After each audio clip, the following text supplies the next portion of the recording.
Hey everybody, I just wanted to give my quick impressions on the Dragon Ball pop-up tour, the Dragon Ball pop-up shop 2026, whatever you want to call it.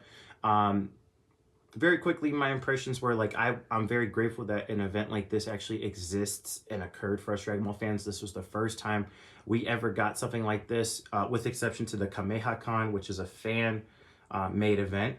But specifically here in Illinois, because that's where I went to the first stop, which is the Woodfield Mall in Schaumburg, same state that I live in.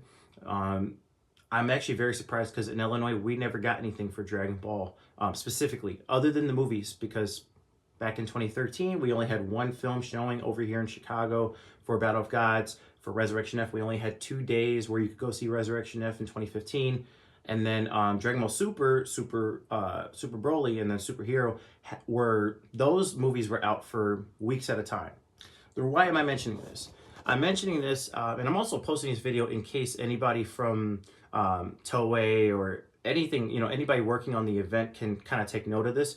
Um, I went Friday morning, and there was a huge line for the retail section specifically. So there was multiple lines, multiple different things you could do, which was great. They had a different arrangements where you can go and take pictures with Shenron, life-size Goku, life-size Vegeta. They had an aura effect, a Nimbus cloud. Those were great, and those were actually the same. Those were replicas of the same thing that they had at the Dragon Ball store that opened up in Tokyo back in December. Why am I mentioning this? I'm mentioning this because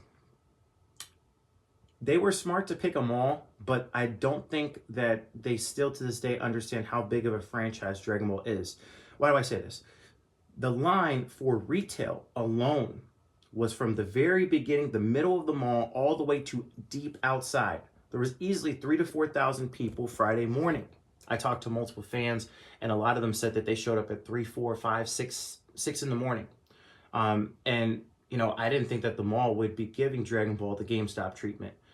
So I showed up when it was supposed to open at 10 o'clock and didn't end up, I wasn't able to buy anything, but I mean, they still let you go to the kiosks. They still let you go take pictures with the replicas.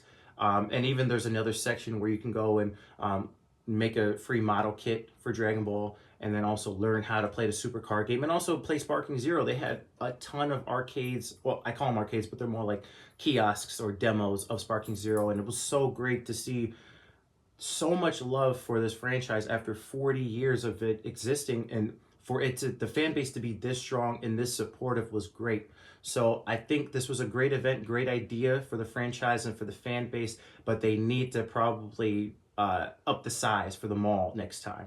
Get a different mall, get a